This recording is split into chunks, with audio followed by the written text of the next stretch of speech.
Live, local. This is Fox 12 Now. Hello, everyone. This is Fox 12 Now. I'm Greg Nibbler. Thanks for joining us. Don't forget to download the Fox 12 Oregon app.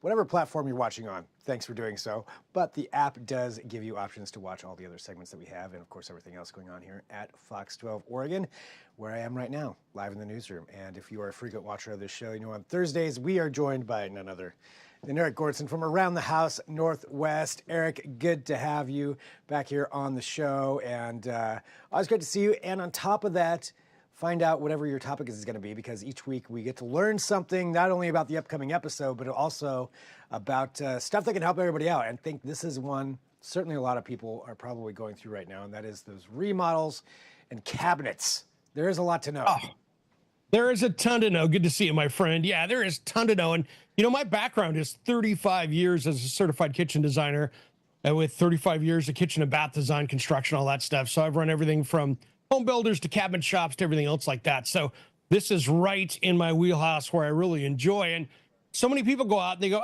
cabinets are cabinets and who cares? And it's so not the case. The first thing I want you to take a look at when you're out buying at cabinets is probably one of the most important things, and that's the finish that goes on top of stuff. Here's the biggest misconception in cabinetry all across the United States, no matter where you're at. People go, I'm having custom cabinetry build. Custom means nothing as far as quality. It could be a guy that is building something in his garage and he's using a rattle can to finish it with.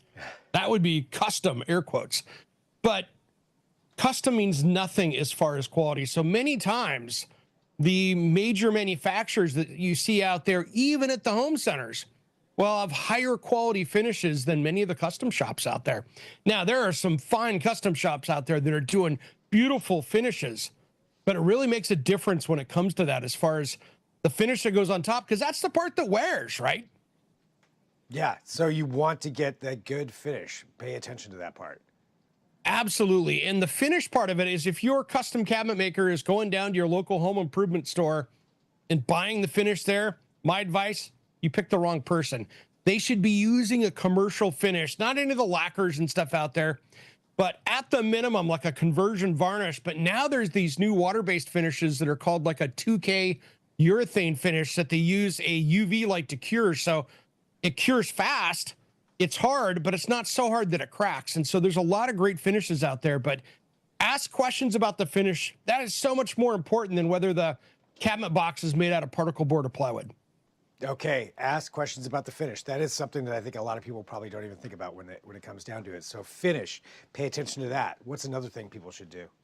You should have a great design. When people go sit down and go to buy cabinetry, this is one of those things that, you know, as a homeowner, it takes a good designer probably 3 years to get really good at kitchen and bath design, doing it full time. As a homeowner, even though you might say you know what you want, bringing in a kitchen designer that's certified or that has that experience. You know, for me to get certified, I had to have 8 years of experience, pass this huge test to do that. And that's through the National Kitchen and Bath Association. But really, that designer is going to help navigate that. And you might pay a little bit more from it, or it's going to be wrapped up in the price of the cabinetry, which means you're really getting almost a free service. But the thing is, they're going to take that kitchen, for instance, that maybe was built in the 1980s. It had totally different things in the kitchen back then. Maybe if you're lucky, you had a microwave. Now we've got all these accessories and stuff in it. We've got all new stuff in the kitchen. So you want to upgrade that and not just copy the old design. So bringing that designer in, it'll save you money almost every time, because you're not going to make those rookie mistakes that, you know, rookie designers make out there that can cost you thousands of dollars and put the project months behind schedule. So bring in a pro. Bring in a pro. I don't care if you've done 5 kitchen remodels in your time of doing remodels. Bring the pro in. Let them understand all the little details so you have something that looks beautiful and functions. And they're going to tell you that, don't waste your money on this. This isn't a good value. Instead of you buying something and going, well, that didn't work out as I thought, and then having to order something again and pay twice for it. Yeah, I have gone through that with a lot of things. Luckily, not a full remodel like that, but yeah, it's worth getting somebody who knows what they're doing in there. So the finish, getting a pro in, anything else that you think is important for people to think of? A really big one is the contract of what you're buying. So if you're going to be ordering a custom vanity cabinet or even something from a home center or anything else, you want to, be able to take a look at the door style and the color. So make them order a door sample and color for you so you can see it firsthand, so you know what to expect. And then that way you can approve that. Then you should have elevations where you see the wall, the floor plan, all those drawings that you sign off for and approve that. So all of these things, you want to have a solid contract so you know exactly what you're getting. That says what the cabinet knobs are, what the hardware is. Is it plywood? Is it veneer? Is it, all these different things? You want it all spelled out so you know what you're getting, and the people that are ordering or building the cabinetry know what they're giving you. And the more detailed the contract, the better off you are. So you want that to be really nice and spelled out, and that way you know what you're getting, and you've got something to hold somebody accountable if something goes sideways. All right. So pay attention to all of that, because that is, especially that if something goes sideways, to know that you're covered, you know what's in there. So all great advice there for everybody out there who. Yeah. One last one for you too. That's important. Solid wood isn't always the best plan. If you're doing a contemporary flat slab door, you don't want solid wood. You want a veneer, because that solid wood, like anything you get at the home center, is going to warp and move. It doesn't look good. The higher end kitchens actually use a nice veneer on it with a composite behind it, whether it's a plywood or a particle board or an MDF or MDO, whatever they're using back there as a backer. So you want a veneer on those big panels like that. So that way it looks beautiful, and it's not always out. This time of year, things are moving around. So you'll have some doors that would be warped, some wouldn't. And if you want the finer looking kitchen, those veneers are the key.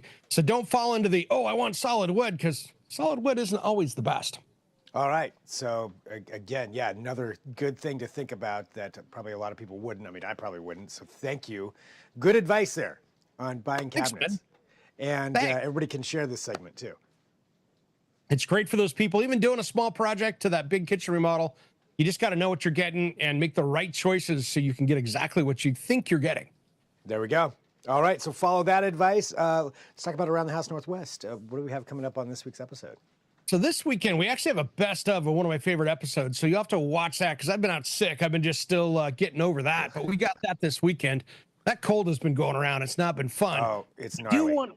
It's gnarly, right? I've had it for a week and a half. And you can see, if you watch last week's show, which you can catch tomorrow at 8:30 a.m., Fox 12 Plus, we did probably our most beautiful segment out at Furioso Vineyards, out at the winery out there. Gorgeous. But you can hear it in my voice. I was struggling to get through that. But I do want to tease the month of June here. We've got some of the best episodes we've ever done. We go take a look at a Frank Lloyd Wright house.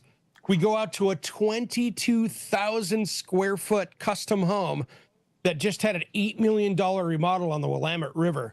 We have got some epic places to go take a look at, and some of the best stuff we've ever done. So it's going to be pretty crazy with some of the big homes and some of the wild stuff. And who doesn't like seeing a Frank Lloyd Wright house? Yeah, every time you want to see that. And you get to go up and see it close, and an $8 million renovation. That's crazy. I mean, the ballroom is bigger than my entire house. The idea of having a ballroom. Yeah, I did like the sword room, and then there's a playroom that we took a look at in that one. That'll be coming up here in a few weeks, but that one has a Star Wars playroom that looks like it was built by Rainforest Cafe people. It's that crazy. Oh, wow. And that's all coming up on this month. And for everybody out there, what's the best place to watch? Yeah, Fox 12 Plus. So if you missed last week's episode, it was a beautiful one where we kind of themed it around wine country, from a beautiful house to, wineries, that kind of thing. That'll be 8:30 a.m. tomorrow, Fox 12 Plus. And of course, the new episodes always air 10 a.m. Saturday, Fox 12 Plus, and of course, Sunday night at 6 p.m. So make sure and do that. You can tune in, set your DVR for it, as well as catch our YouTube. I think here in the next few weeks, we'll be almost over 700 episodes or 700 segments over there on the YouTube, on the Fox 12 YouTube Around the House playlist. Man, that is a lot of segments. So people can check those out, share those, just like this. Good advice for anybody out there who may be doing those cabinet remodels, and let them know about this and those tips and tricks to save them in the long run that Eric just let us know about. And Eric, as always, great to have you here on the show as well. Thanks, brother. Always a good time, man. I appreciate it. And for everybody out there, this is Fox 12 Now. We're going to take a quick break. If you're watching live, we're going to hop off here. We're going to regroup. We're going to be talking about Bill Walton coming up at 2 p.m. So whatever platform you're watching me live on right now, 2 p.m., about 15 minutes or so, we're going to be joined by Lori Walton, Bill Walton's wife. Of course, it was about a year ago that Bill Walton passed away. We're going to be going through some of his personal auction items. So pretty fascinating stuff coming up here. So just come right back on whatever platform you are on. I'll talk to you then. I'm Greg Nibbler. This is Fox 12 Now.